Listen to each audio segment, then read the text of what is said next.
दोस्तों, क्या आप जानते हैं भारत का एजुकेशन सिस्टम धीरे धीरे आपका कैरियर ही खत्म कर रहा है। लेकिन कैसे? आखिर क्यों लाखों इंजीनियर्स होने के बाद भी पीछे है भारत? आखिर क्यों भारत में बेरोजगारी लगातार बढ़ रही है? कहीं इसका कारण वीक एजुकेशन सिस्टम तो नहीं? क्या सच में हमारा एजुकेशन सिस्टम अंग्रेजों की देन है? आखिर कैसे हमारे यूथ का आने वाला कल अंधकार में धकेल रहा है? वो कौन कौन से स्टेप्स हैं जो हमें इस जाल से फंसने से बचा सकते हैं? जानने के लिए वीडियो के लास्ट तक बने रहें।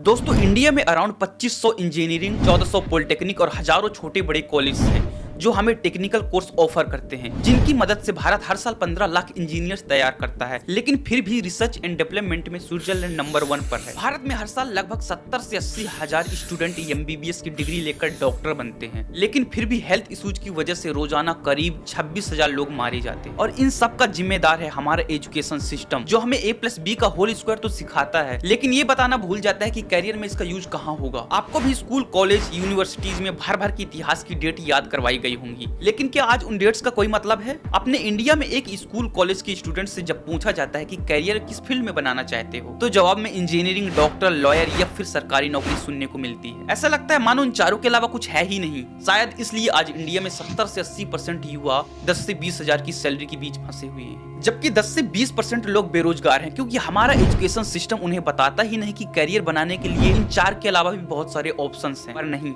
हमारा एजुकेशन सिस्टम हमें रटना सिखाता है। और भारत का यही क्रैम पैरेट सिस्टम धीरे धीरे आपका कैरियर खत्म कर रहा है, जिसकी शुरुआत होती है स्कूल से। इंडिया में मैक्सिमम 3 साल के बच्चों को प्ले ग्रुप वाले स्कूल में डाल दिया जाता है। 5 साल का होते होते वो स्कूल में पहुंचता है। और मैक्सिमम भारतीय स्कूलों में म्यूजिक, डांस, खेल कूद, एक्सरसाइज और बच्चे को मेंटली स्ट्रॉन्ग बनाने वाली कोई प्रतियोगिताएं नहीं होती। बस होते हैं तो 7 से 8 पीरियड्स, एग्जाम का प्रेशर और किताब कापियों से भरा वजनदार बैग, जिसे उठाते उठाते बच्चों के कंधे दर्द करने लगते हैं। इसके बाद होती है 10वीं और 12वीं की बोर्ड परीक्षा, जिसमें अच्छे नंबर लाने के लिए घोड़ों की तरह रेस होती है। और कम नंबर लाने वालों को हमारी फैमिली, सोसाइटी, स्कूल निगलेक्ट करने में नंबर 1 पोजीशन पर है। और इनका ये बिहेवियर न सिर्फ बच्चे को मेंटली डिस्टर्ब करता है, बल्कि ये यकीन भी दिला देता है कि वो लाइफ में कुछ अच्छा नहीं कर सकता। यानी 20 से 30% स्टूडेंट जो कुछ इनोवेटिव कर सकते थे, वो यहीं खत्म। अब बारी है कॉलेज लाइफ की, यानी कैरियर ऑप्शन चुनने की, जिसके लिए मेन 4 ऑप्शन है जो मैंने पहले बात किया है। हर साल 15 लाख के लगभग इंजीनियर्स तैयार होते हैं, हजारों डॉक्टर प्रोड्यूस होते हैं और 14 लाख के लगभग लॉयर्स भी बनते हैं। लेकिन फिर भी 80,000 मामले सुप्रीम कोर्ट में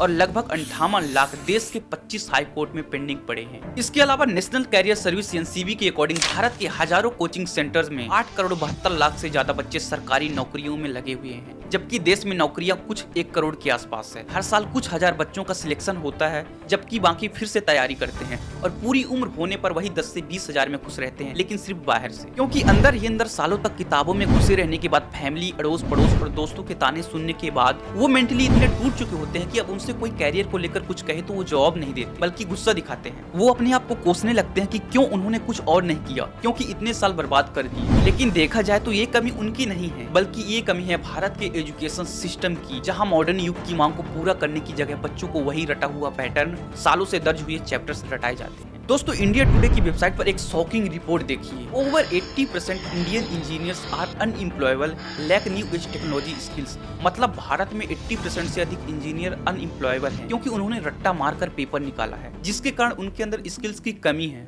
और इसी वजह से 2024 में 1,30,000 IT एम्प्लॉयज अपनी जॉब खोए हैं। यह रिपोर्ट आप इंडिया टुडे की वेबसाइट पर देख सकते हैं। कहने को तो अपने इंडिया में लगभग 10 लाख सरकारी स्कूल और हजारों कॉलेज हैं, लेकिन इनमें से 39% स्कूलों में कंप्यूटर और इंटरनेट कनेक्शन है। बाकी के स्कूलों में कंप्यूटर और इंटरनेट जैसी सुविधा है ही नहीं, जबकि हम सभी जानते हैं कि कंप्यूटर मॉडर्न दुनिया की सबसे बड़ी डिमांड है। आज कंप्यूटर के बिना देश हो या विदेश, कहीं भी जॉब मिलना लगभग इम्पॉसिबल है। पर इसके बावजूद हमारा देश कंप्यूटर से ज्यादा हिस्ट्री की डेट्स पर फोकस करता है। ये तो कुछ भी नहीं, देश में लगभग 1200 स्कूल ऐसे हैं जिनकी अपनी वेबसाइट है, जबकि बाकी के पास अपनी वेबसाइट है ही नहीं। अब आप खुद सोचिए कि जब स्कूलों के पास अपनी वेबसाइट नहीं है, तो वो बच्चों को वेबसाइट बनाना क्या ही सिखाएंगे। आज चीन, जापान जैसे देश रोबोट से खाना सर्व करवा रहे हैं, जबकि भारत में रोबोटिक्स का ज्ञान देने वाले स्कूल कॉलेज 100 का आंकड़ा भी ठीक से पार नहीं करते हैं। और बच्चों की संख्या तो ना के बराबर है, क्योंकि स्कूल में सिखाया ही नहीं जाता कि ऐसी भी कोई पढ़ाई हो सकती है। स्कूल में बस एक ही सिलेबस सभी को पढ़ाया जाता है, बिना बच्चे की कैपेसिटी और क्रिएटिविटी को देखे। और ये बिल्कुल वैसा ही है कि सांप, बैल, घोड़ा, हाथी, बिच्छू सबको एक लाइन में खड़ा करो और कहो कि पेड़ पर चढ़ जाओ, तब उन्हें यही लगेगा कि पेड़ पर चढ़ना ही जिंदगी का असली मकसद है। जैसा कि हमारे यूथ को लगता है कि रटना ही एकमात्र उपाय है ब्राइट फ्यूचर का,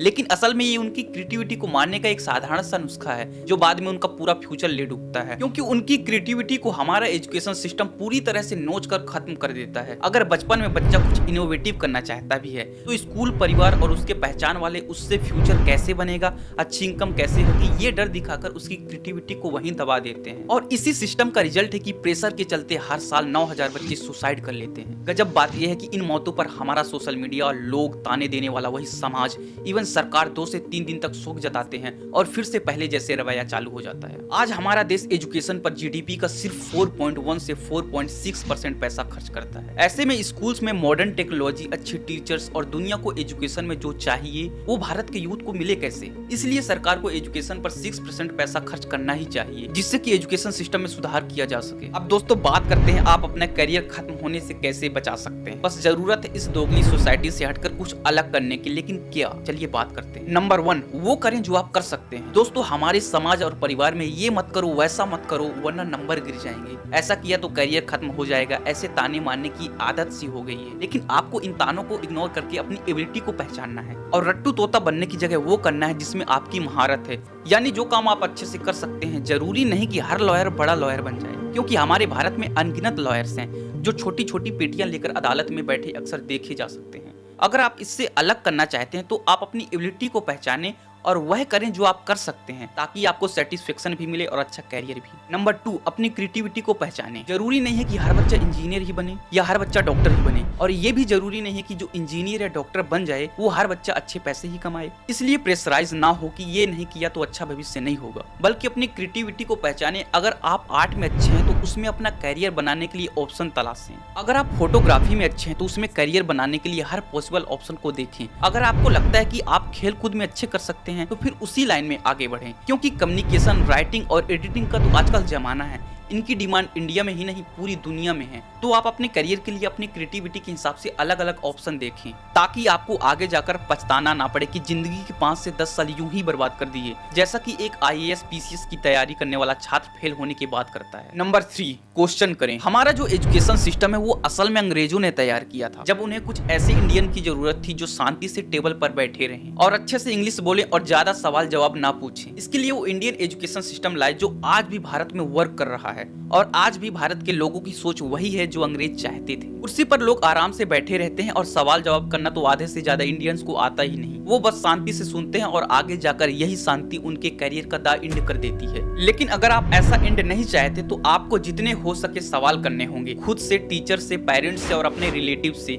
स्पेशली खुद से सवाल कीजिए कि आप जो पढ़ रहे हैं क्या वो आपके करियर में आपको ग्रोथ दे सकता है? क्या वो सच में आपका भविष्य संवार सकता है या सिर्फ कहने सुनने की बातें हैं? अगर आप ऐसा करते हैं तो यकीन मानिए इस एजुकेशन सिस्टम से खुद ब खुद बच जाएंगे। नंबर 4, खाली समय का यूटिलाइज करें। छुट्टियां और स्कूल कॉलेज छूटने के बाद का जो समय होता है उसे अक्सर बच्चे धुएं में उड़ा देते हैं। मतलब दोस्तों के साथ बातचीत करते हैं, थोड़ा चिल करते हैं और यूं ही कॉलेज के 3 से 4 साल और स्कूल के 10 से 12 साल कब गुजर जाते हैं कुछ पता ही नहीं चलता। और फिर हम कहते हैं कि जिंदगी में कुछ कर ही नहीं पाए। लेकिन अगर सच में आप अपना करियर बनाना चाहते हैं तो खाली समय को यूटिलाइज करना सीखिए। देखिए कि इस समय को आप किस तरह से यूज कर सकते हैं, कैसे इस समय में अपने आप को निखार सकते हैं, ऐसा क्या कर सकते हैं कि आपका आने वाला कल संवर जाए। ऑप्शन चाहिए तो इस खाली समय में आप कंप्यूटर सीख सकते हैं, राइटिंग, एडिटिंग और दूसरे कोर्स भी कर सकते हैं, या फिर खुद का सेटअप भी तैयार कर सकते हैं, बशर्ते आपको उसमें इंटरेस्ट होना चाहिए। नंबर 5, भेड़ चाल से दूर रहिए। हमारे एजुकेशन सिस्टम के अलावा यूथ की कमजोरी पता है क्या है? कि वो अपने मन से कुछ सोचना ही नहीं चाहते।